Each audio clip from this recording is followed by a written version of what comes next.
semua. Nah, kita balik lagi ya sama cerita kita untuk di bulan Juli. Nah, kira-kira ceritanya seperti apa sih? Nah, nanti kakak-kakak bisa lihat di modul ini cerita keberapa dan ceritanya tentang apa. Saksikan dengan baik-baik ya, media yang digunakan apa. Halo adik-adik, selamat sore.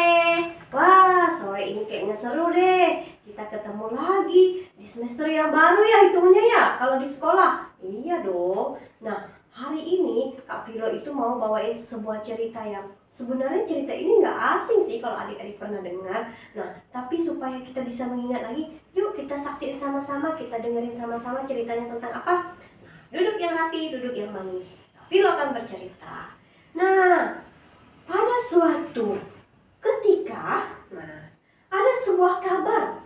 Nah, sebuah kabar yang sangat menggemparkan. Itu menggemparkan bangsa-bangsa yang ada di tempat itu, bangsa Israel. Wah, kabar itu ternyata tentang si orang Filistin atau tentara Filistin ini kan memusuhi orang Israel. Kok mereka bermusuhannya? Ada apa sebenarnya?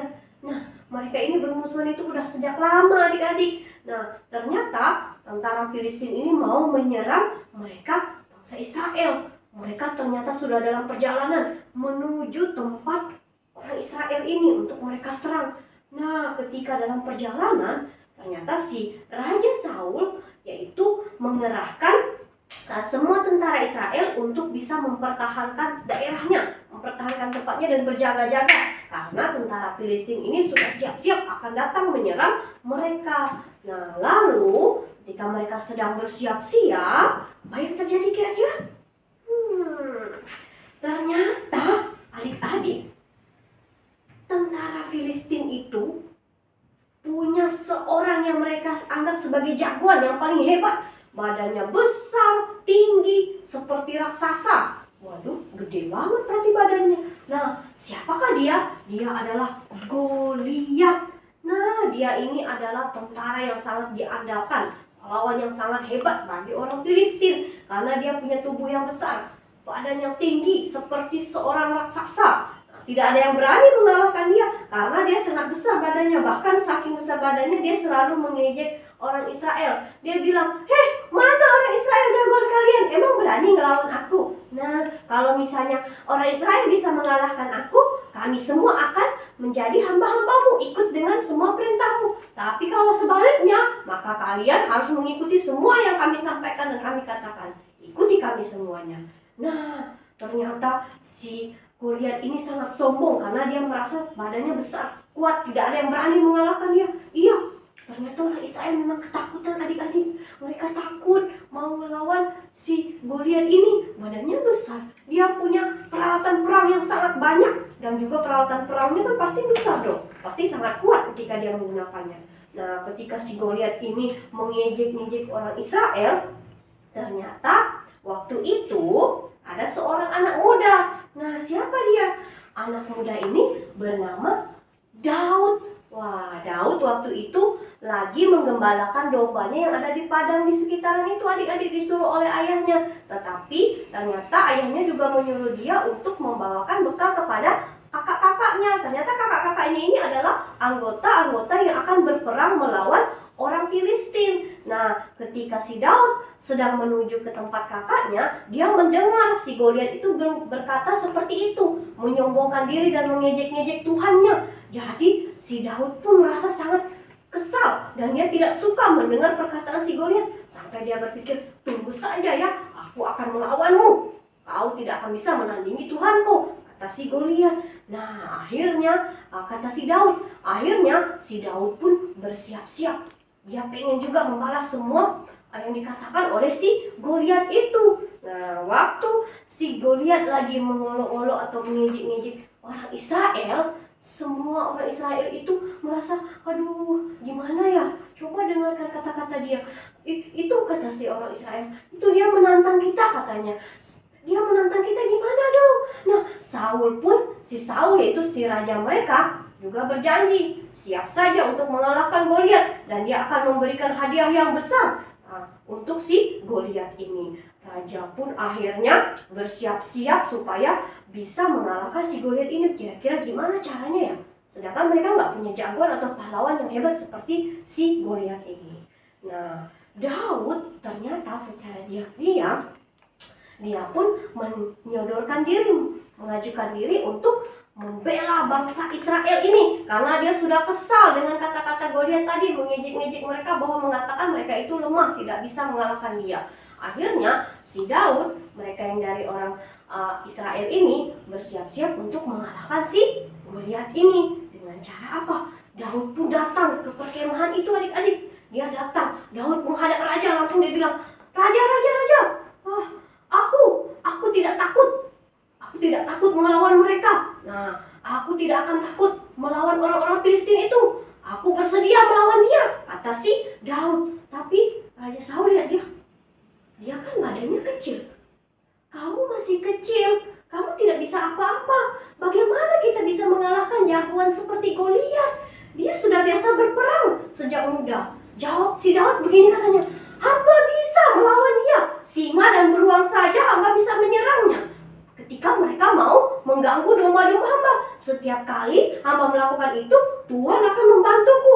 Nah, kata si Daud. Lalu saat itu juga si Daud pun dipersilakan oleh si raja untuk membantu mereka melawan si Goliat. Dan raja pun memberikan pakaian perangnya adik-adik. Nah, kalau mau perang kan harus pakai pakaian perang kan. Dikasih nih pakaian perang. Semuanya sebagai bentuk pembelaan si Daud ini kepada orang-orang yang sudah menghina dia ya, kepada mereka.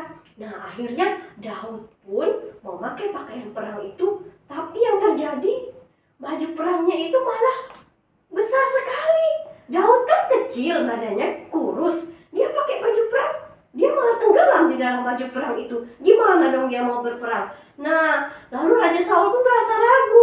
Gimana dong? Nah, kemudian ia pun membantu si Daud ini supaya bisa menggunakan pakaian itu. Tapi tetap aja adik-adik, pakaiannya tidak bisa dipakai karena baju perang itu kan memang sangat besar, sedangkan badan Daud itu kecil.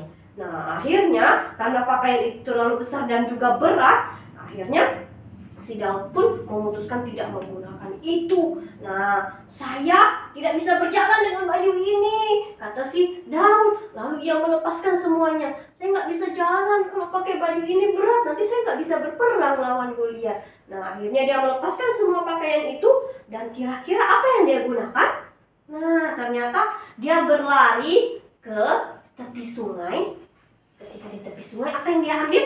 Dia mengambil beberapa batu yang sangat licin, dan batu itu bagus ternyata untuk digunakan sebagai senjata. Dia memungut batu itu dan dia memasukkannya ke dalam kantongnya adik-adik. Nah, kemudian Daud pun berjalan tanpa takut sedikit pun. Dia berjalan ke arah Goliat, dan Goliat pun mulai berjalan mendekati Daud.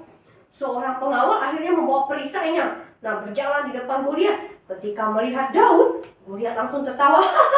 "Badanmu kecil seperti itu, bagaimana bisa mengalahkan aku? Bagaimana mungkin yang masih sangat muda dan tampan sepertimu, bertubuh kecil seperti itu melawan aku? Aduh, apalagi kamu. Tidak mungkin, kamu tidak memakai pakaian pelindung," kata si Goliat. Tapi si Daud tidak takut, tidak gentar sedikit pun walaupun dia diejek oleh si Goliat itu. Akhirnya si Daud pun maju menghadapi si Goliat. "Jadi ini jagoan kalian," kata si Daud. Katanya sambil mengejek-ngejek. Kata Goliat kepada Daud, "Itu apa? Untuk apa tongkat itu? Apa ini? Binatang diusir memakai tongkat? Mana bisa?" Lalu ia mengutuki Daud adik-adik. Si Goliat bilang, "Ngapain coba nyuruh anak umur kecil begini disuruh berperang?" Nah, Goliat menantang si Daud. "Tidak mungkin dia bisa mengalahkan aku. Ayo maju, kalau berani ayo maju. Aku akan menantang dan memberikan semua kekuatanku padamu. Ayo maju," kata si Goliat. Nah, ternyata si Daud tidak takut sama sekali. Dia pun mulai bersiap-siap, dan ketika dia sedang bersiap-siap, adik-adik, mereka pun berperang dengan sejadi-jadinya. Mereka berperang supaya mereka bisa mengalahkan satu sama lain. Dan Goliat mengacungkan tongkatnya. Daud juga menggunakan senjatanya, yaitu batu yang sudah dia bawa, adik-adik. Nah, semua orang merasa kagum melihatnya itu. Daud sangat percaya diri bahwa Tuhan akan menolongnya.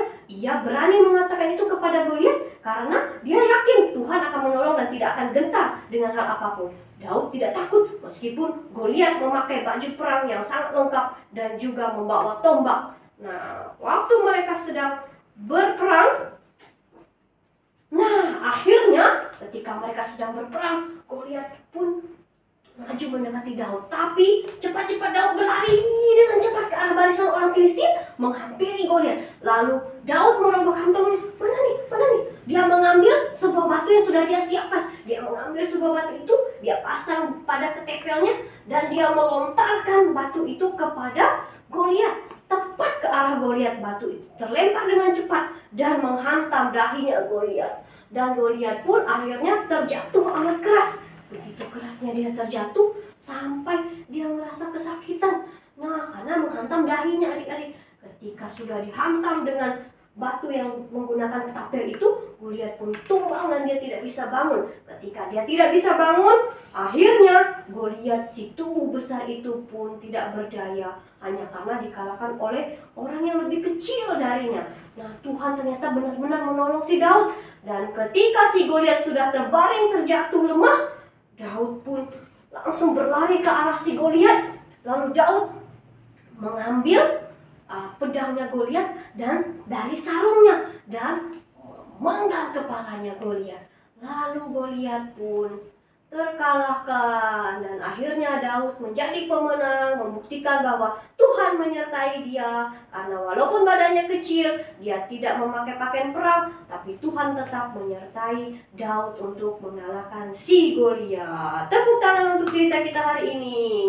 Nah, begitu adik-adik, walaupun badannya kecil, dia tidak menggunakan peralatan peperangan yang lengkap, tapi ternyata Tuhan menolong dia dengan akal dia juga untuk mengalahkan si Goliat ini. Jadi adik-adik juga, walaupun kita punya tubuh yang kecil, orang bilang kita lemah, tidak boleh takut, tidak boleh sedih, tapi harus tetap semangat, harus tetap bersuka cita, melakukan segala sesuatunya. Tuhan pasti akan menolong kita. Dan yang paling utama adalah, kalau di dalam rumah ceria, ketika kita tidak bisa dalam pelajaran, itu jangan membuat kita lemah, tapi harus semakin semangat, harus semakin terus belajar. Supaya apa? Kita bisa mengerjakannya walaupun kita dibilang orang tidak mampu, tapi kita yakin diri kita, Tuhan pasti akan menyertai. Oke adik-adik, cerita kita sampai di sini. Bye-bye.